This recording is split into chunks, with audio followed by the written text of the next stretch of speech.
मंडळी नमस्कार. 8व्या शतकात बनवलेली एक अजोड कलाकृती, जिला पाहून कलियुगातल्या आधुनिकतेची कास धरलेल्या माणूस प्राण्याची बुद्धी बंद व्हावी अशी ही जागा.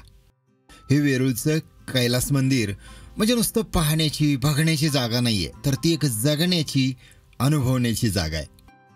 तुम्ही इथे यावं आणि स्वतःला या अजोड शिल्पांच्या स्वाधीन करावं आणि या शिल्पांच्या चेहऱ्यावरचे भाव तुम्हाला निशब्द करतील. इथलं प्रत्येक शिल्प म्हणजे पुराणातली एक सुंदर गोष्टच.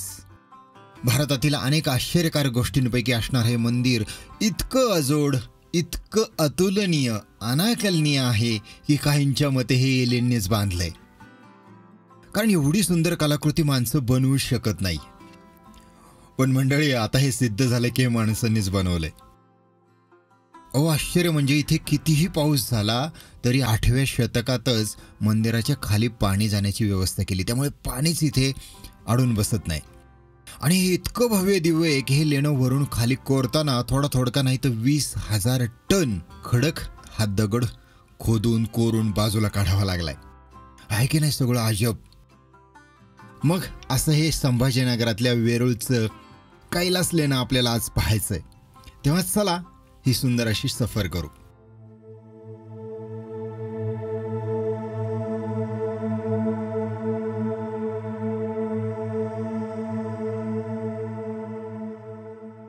संभाजीनगर ते वेरूळ हे अंतर 30 किलोमीटरचं.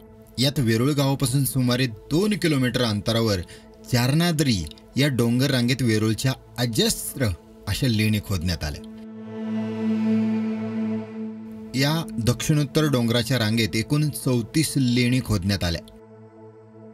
यात वेरूळच्या पंचक्रोशीमुळे याला वेरूळची लेणी म्हणण्याचा प्रघात पडला. पहिली लेणी ते 34वी लेणी हे अंतर 3 किलोमीटर इतकं आहे बरं का. या लेण्यांमध्ये बौद्ध, हिंदू आणि जैन अशा 3 धर्मियांच्या लेणी आढळतात. आता पुरातत्व शास्त्रज्ञांच्या मते या लेण्यांचं जे काही खोदकाम झालं ते इसवी सनाच्या 5व्या शतकापासून ते 11व्या शतकापर्यंत म्हणजे सुमारे 600 वर्ष हे चाललं. पण या लेण्या नक्की बांधल्या कोणी? तर शिलालेखावरून राष्ट्रकूट कुळातला राजा दंतीदुर्ग आणि कृष्णराज पहिला या दोघांचा हिंदू लेण्यांशी संबंध आहे, तर चालुक्य राजकुळातला राजा अमोघ वर्षाचा जैन लेण्यांशी संबंध आहे असं कळतं. या लेणी समूहात एकूण 16 लेणी हिंदू, 13 लेणी बौद्ध तर 5 लेणी या जैन धर्मियांच्या आहेत.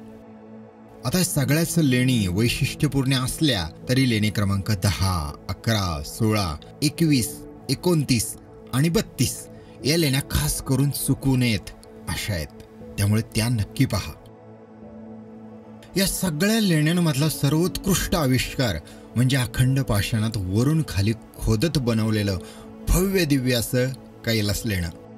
आम्ही बहुतांश वेळ इथेच घालवला, त्यामुळे आज मी मुख्यतः यावरच बोलणार आहे. या कैलासाची सुरुवात अगदी बाहेरूनच होते. आत आल्यावर उभ्या शिळेवर गजलक्ष्मीचं चित्र दिसतं.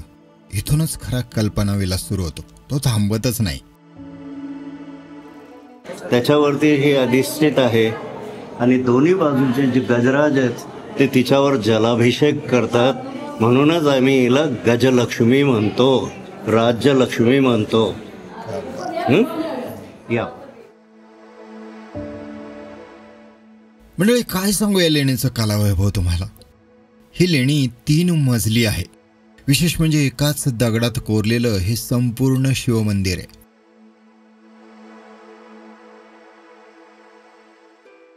इथला आणखी पाहिला पाहिजे असा शिल्पपट म्हणजे रामायण आणि महाभारत. दक्षिणेला घडलं म्हणून दक्षिण बाजूला रामायण प्रसंग कोरलेत, तर उत्तरेला घडलं म्हणून उत्तर दिशेला महाभारत कोरलं गेलंय. परंतु ज्यावेळेस त्याला गोकुळामध्ये सोडलं, नंदाचं स्वाधीन केलं, याची खबर कंसाला पोहोचली, त्यावेळेस त्याने पृथ्वी नावाच्या एका राक्षसीला पाळण्यामध्ये ते बाळ दिसतं.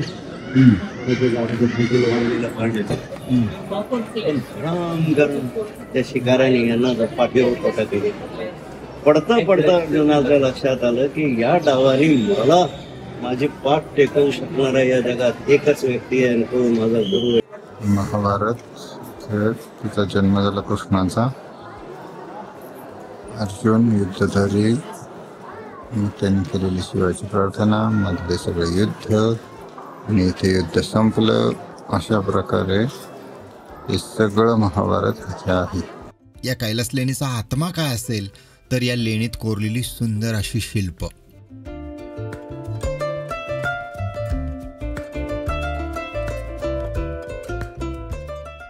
आता राष्ट्रकूटांचा राजा कृष्णराजाच्या कारकिर्दीत इसवी सन 755 मध्ये या लेणीचं खोदकाम सुरू झालं. बाहेर जेव्हा आपण सरिता मंदिर बघतो, सुरुवातीला सरिता मंदिर आहे. सरिता मंदिरमध्ये 3 मूर्ती आपल्याला पाहायला मिळतात. गंगा, यमुना आणि सरस्वती आहे. गंगेची मूर्ती समभंग प्रकारची आहे. त्याच्यानंतर इकडची जी यमुनेची आहे ती द्विभंग प्रकारची आहे आणि इकडच्या बाजूची सरस्वती आहे ती त्रिभंग प्रकारची आहे. म्हणजे ही सरळ उभी आहे. यमुना जी आहे ती कमरेमध्ये वाकलेली आहे आणि सरस्वती जी आहे ती कमरेत आणि मानेत सुद्धा वाकली आहे. समभंग, द्विभंग आणि त्रिभंग. आणि मग नटराज मूर्ती असेल तर ती अतिभंग प्रकारची असते. तर या मूर्तीशास्त्राचे पण प्रकार आहेत. तर हे सगळे प्रकार पाहायला मिळतात. हे रथ मंदिर व्यवस्थित पाहायला, समजून घ्यायला, माहिती सांगणार असेल तर 1 दिवस फक्त कैलास पाहायला लागेल आणि मग इतर मंदिरं तुम्ही दुसऱ्या दिवसात पाहू शकता असं मी म्हणेन. मंदिराभोवती भव्य असा प्रदक्षिणा मार्ग आहे आणि त्यातून फिरताना आजूबाजूला सगळी डोळे दिपवणारी शिल्प आहेत. मग यात अनेक देवदेवता आणि त्यांचे पौराणिक प्रसंग आहेत. आता जर तुम्ही गाईड घेतला किंवा अभ्यासक बरोबर असेल तर प्रत्येक शिल्प तुमच्याशी बोलू लागतं आणि मग ती मजा कितीतरी पटीने वाढत जाते. हे सगळे प्रसंग जबरदस्त आहेत. हे पाहून तुम्हाला नक्कीच जाणवेल की हे शिवमंदिर म्हणजे हिंदू संस्कृती आणि पुराण यांचं एक मोठं असं संग्रहालय आहे. कारण कुठलीही गोष्ट पुराणातली तुम्ही विचारा ती तिथे तुम्हाला सापडणारच. तिथे आहे लिंगोद्भव. एक लक्षात हे सुद्धा आजसाठी दिसतंय की याची कंटिन्युटी मी मेंटेन करते. हे शिवमंदिर उभारण्यासाठी दाक्षिणात्य प्रकारचा पगडा आहे. कारण कर्नाटकातलं पट्टदक्कल इथलं विरूपाक्ष मंदिर किंवा कांचीपुरमच्या कैलासनाथ मंदिराचा इथे आधार घेतला असल्याचं जाणवतं. कसे चालले असेल जग हे, विचार याचा वाया रे, ही मायेची किमया अवघड, आधी कळस मग पाया रे. हे जसं बोललंय ना, अगदी त्याचप्रमाणे हे मंदिर वरून खाली आणि मागच्या बाजूने पुढे कोरण्यात आलं. आणि त्याची एक सुंदर दंतकथा आहे बरं का. म्हणजे राष्ट्रकूट राणी मानकावती हिने शिवमंदिर बांधून त्याचा कळस पाहिल्याशिवाय मी अन्नच खाणार नाही अशी घोर प्रतिज्ञा केली. आणि मग काय, या राजाने वेरूळला कैलास मंदिर उभारण्याचा संकल्प सोडला. त्याने हा संकल्प सोडला खरा, पण आता हे करायचं कसं. त्यावेळी एक कुशल आर्किटेक्ट राजाला लाभला आणि त्याचं नाव होतं कोशक वर्धिकी. याने प्रथम लेणं खोदण्याची आयडिया दिली आणि तिथे शिखर साकारून त्यावर कळस चढवला आणि मग मंदिराचा खालचा भाग कोरून राणीचा जीव वाचवला. हुश, मानलं बाबा या माणसाला. या कृष्णराज राजाची राणी मानकावती हिने हा असहकार पुकारला, उपोषण केलं आणि त्यामुळेच इतिहासाला कोशक वर्धिकी नावाचा एक स्थपती किंवा आर्किटेक्ट लाभला.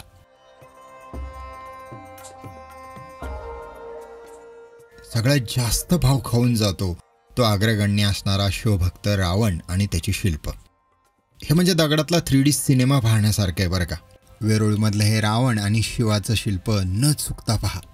जबरदस्त अशी कथा त्यामध्ये गुंफलेली आहे आणि शिल्प त्यातले बारकावे इतके सुंदर आहेत, जणू हे शिल्प दुर्बीण लावून पाहावं इतकं जबरदस्त आहे. तेव्हा ते नक्की पहा. सुरुवातीला तर पाहता पाहता अक्षरशः डोळे पाणवायला लागले होते. माहित नाही का, आपण भाववश होतो आपण. इतकं काही दिलंय, इतकं काही भरलं इथे कलाकारांनी, इतकं काम केलंय की खरोखर संस्कृतीतलं हे सुंदर असं अलौकिक शिल्प पाहून एकदम भारावून जातो आपण. अशा प्रकारचं शिल्प आपण पाहायलाच हवं. सो हे शिल्प पाहताना आपण हरवल्याशिवाय राहणार नाही. अर्थातच हे सुंदर कैलास मंदिर पाहावं लागेल. युनेस्कोची वर्ल्ड हेरिटेज साईट आहे, प्रचंड सुंदर आहे. एक गोष्ट मात्र इथे मी तुम्हाला नक्की सांगेल, ती म्हणजे तुम्हाला हे टेम्पल पाहण्यासाठी कंपल्सरी गाईड घ्यायला लागेल. जर तुम्हाला मार्गदर्शक नसेल, गाईड नसेल तर हे पाहता येत नाही आहे, समजून घेता येत नाही. त्यामुळे गाईड अवश्य घ्या आणि हे टेम्पल पहा. चला माझ्याबरोबर हे पुढचं आणखी टेम्पलमधलं आणखी एक आश्चर्य पाहायला पाहत राहा आपला चॅनल सोमनाथ नागवडे. इथे जेव्हा काम सुरू झालं असेल ना, तेव्हा कैलास पर्वताला साजेशी उंची देण्यासाठी खालीपर्यंत खोदकाम करण्यात आलं. त्यामुळे 25 फूट उंचीचा भरीव चौथरा असणारा एक तळमजला बांधला आणि मग याला जोडणारे 2 पूल, मंदिरात चढून जायला सोपान मार्ग, हे सगळं करावं लागलं. अर्थात हे सगळं आधीच ठरलं असणार बरं का, त्याच्या ड्रॉइंग्स पण बांधल्या असणार, त्याचप्रमाणे हे सगळं घडवलं गेलं. पण आता या ड्रॉइंग्स, ही चित्र आपल्याला कुठेही मिळत नाही.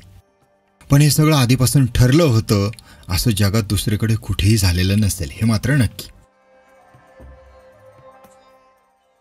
सकाळी 9 ते 5:30 वाजेपर्यंत दररोज ही लेणी पाहता येतात. शिवाय मंगळवार आणि सगळ्या नॅशनल हॉलिडेजला या बंद असतात, हे लक्षात ठेवा. तेव्हा हे लेणं न चुकता पहा. आजरामर अशी कलाकृती आहे मंडळी, पाहिलीच पाहिजे. अयोध्येची वेश दिसते. वेशेतून बाहेर पडल्यानंतर हा जो सगळा समुदाय मागे पडला काठावर, कारण नावे कापतं. जिथे ते नाशिक दिसतंय, शेपटीला कापड गुंडाळा आग लावा. तर ती शेपटी जेव्हा पेटवली तर त्याच आगेचा वापर.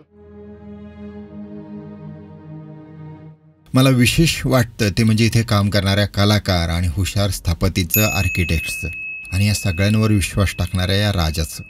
या सगळ्यांच्या प्रतिभाशाली संगमातून ही भव्य दिव्य अशी आजरामर कलाकृती जन्माला आली. अहो, इथल्या अनेक गोष्टी पाहून आपली मती गुंगवते. आता ही छताला खाली झोपून कोरलेली दगडाची आकृती पहा, कसं शक्य हो हे. पण हे इथे पाहता येतं. जबरदस्त हो सगळं.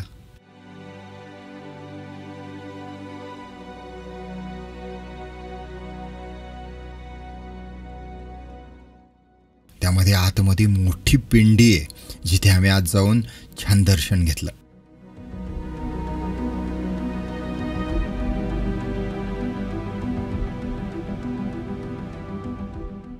या वेरूळच्या लेण्या आणि याच लेण्यांजवळ हे सुंदर असं राष्ट्रकूट हॉलिडे रिसॉर्ट एलोरा नावाचं MTDCचं हे हॉटेल आहे, जिथे आम्ही मुक्काम केला.